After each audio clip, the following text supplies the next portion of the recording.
नमस्कार मित्रांनो, राज्यातील सर्व संजय गांधी निराधार अनुदान योजनेतील लाभार्थ्यांसाठी त्याचबरोबर दिव्यांग अनुदान योजनेतील लाभार्थ्यांसाठी आजचा व्हिडिओ अतिशय महत्त्वाचा असणार आहे। कारण मित्रांनो, या सर्व निराधार अनुदान योजनेतील लाभार्थ्यांना 1500 रुपयाचं अनुदान प्रत्येक महिन्याला दिलं जातं। अनेक लाभार्थ्यांना 1500 रुपयाचा हप्ता वेळेवर त्यांच्या बँक खात्यात प्रत्येक महिन्याला जमा होतो। परंतु राज्यामध्ये असे पण अनेक लाभार्थी आहेत की त्यांना डिसेंबर महिन्यापासून किंवा जानेवारी महिन्यापासून एकही हप्ता त्यांच्या बँक खात्यात जमा झालेला नाहीये। तर याचं मुख्य कारण म्हणजे आधार केवायसी। तर आधार केवायसी कडे लाभार्थ्यांनी दुर्लक्ष केल्यामुळे त्यांचे पेन्शन डिसेंबर किंवा जानेवारी महिन्यापासून बंद करण्यात आले आहे। तर निराधार योजनेतील ज्या लाभार्थ्यांनी आधार प्रमाणीकरण म्हणजेच आधार केवायसी केलेली नाहीये अशा लाभार्थ्यांना आधार केवायसी करण्यासाठी अखेरची संधी प्रशासनाकडून देण्यात आलेली आहे। त्यामुळे ज्या लाभार्थ्यांनी अजूनपर्यंत आधार केवायसी केलेली नाहीये अशा लाभार्थ्यांनी आधार केवायसी करून घ्यायची किंवा ज्या लाभार्थ्यांनी आधार केवायसी केलेली आहे तरी सुद्धा ज्या लाभार्थ्यांना पेन्शन येत नसेल तर अशा लाभार्थ्यांनी त्यांची आधार केवायसी व्यवस्थित झालेली आहे का हे एक वेळेस चेक करून घ्यायचे। कारण मागील थकीत अनुदान मिळवण्यासाठी आणि राज्य शासनाच्या माध्यमातून जे वाढीव अनुदान जाहीर केलं जाणार आहे हे थकीत अनुदान आणि वाढीव अनुदान मिळवण्यासाठी तुम्हाला आधार केवायसी करणे खूपच जास्त गरजेचे आहे।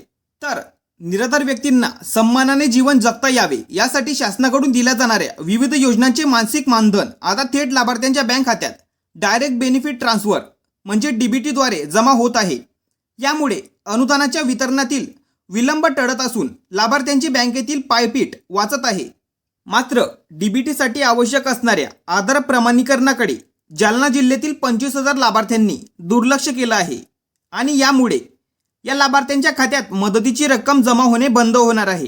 योजनेतील लाभार्थ्यांच्या याद्या नोटीस बोर्डावर लावण्याचे निर्देश तहसीलदारांना प्रशासनाकडून देण्यात आलेले आहेत।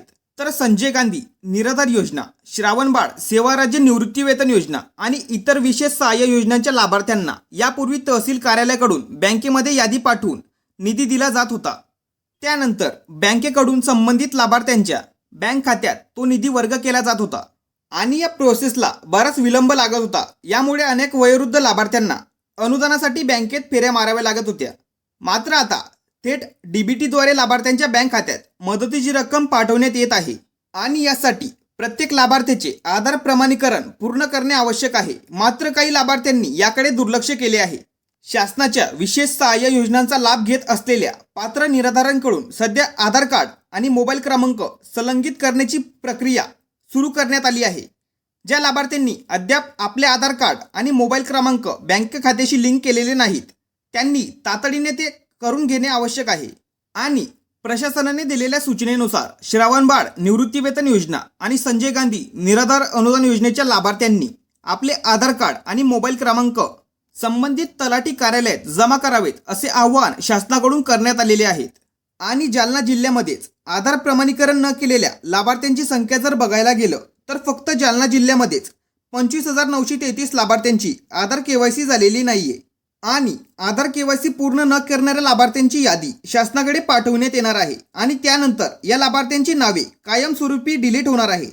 त्यामुळे जर अजूनपर्यंत तुम्ही आधार केवायसी केलेली नसेल तर लवकरात लवकर आधार केवायसी करून घ्यायची आणि जर तुम्ही आधार केवायसी केलेली असेल पण तुम्हाला पैसे येत नसतील तर यासाठी तुमचं आधार केवायसी व्यवस्थित झालेलं आहे का ते एक वेळेस चेक करून घ्यायचंय। कारण आता राज्य शासनाकडून अखेरची संधी लाभार्थ्यांना देण्यात आलेली आहे आणि मागील थकीत अनुदान व वाढीव अनुदान मिळवण्यासाठी आधार केवायसी खूपच जास्त आवश्यक आहे। आणि त्यासोबतच ऑगस्ट महिन्याचा हप्ता लाभार्थ्यांच्या बँक खात्यात जमा करण्यासंदर्भात शासन निर्णय सुद्धा जाहीर झालेला आहे आणि या संदर्भात मागील व्हिडिओमध्ये मी तुम्हाला संपूर्ण माहिती सांगितलेली आहे। जर तुम्ही तो व्हिडिओ बघितला नसेल तर बघून घ्या। आणि वाढीव अनुदान सोबतच नवीन नियम या योजनेमध्ये लागू केले जाणार आहेत आणि लाभार्थ्यांची पडताळणी केली जाणार आहे आणि नवीन महत्त्वाची कागदपत्रे लाभार्थ्यांकडून मागवली जाणार आहेत आणि त्या नवीन नियमांसंबंधित आणि महत्त्वाच्या कागदपत्रांसंबंधित संपूर्ण माहितीचा व्हिडिओ आपल्या चॅनलवरती पुढे येणारच आहे। त्यामुळे आताच आपल्या चॅनलला सबस्क्राईब करून ठेवा आणि आपल्या व्हॉट्सअप ग्रुपला जर जॉईन केलं नसेल तर लवकर व्हॉट्सअप ग्रुपला जॉईन करून घ्या। व्हॉट्सअप ग्रुपला जॉईन होण्यासाठी लिंक तुम्हाला डिस्क्रिप्शन बॉक्समध्ये दिलेली आहे। आणि त्यानंतर आजच्या व्हिडिओ टॉपिकबद्दल किंवा या योजनेबद्दल जर तुमचे काही प्रश्न असतील तर तुम्ही कमेंट करून विचारू शकतात। तर अशा पद्धतीने संजय गांधी निराधार योजनेतील लाभार्थ्यांसाठी त्यासोबतच केंद्र सरकार आणि राज्य सरकारमार्फत राबवल्या जाणाऱ्या निराधार योजनेतील लाभार्थ्यांसाठी ही होती महत्त्वाची अपडेट. महत्त्वपूर्ण हा व्हिडिओ सर्वांना शेअर करा आणि चॅनलवरती जर नवीन असाल तर चॅनलला सबस्क्राईब करा. अशाच महत्त्वपूर्ण माहितीचा व्हिडिओ आपल्या चॅनलवरती येत असतात.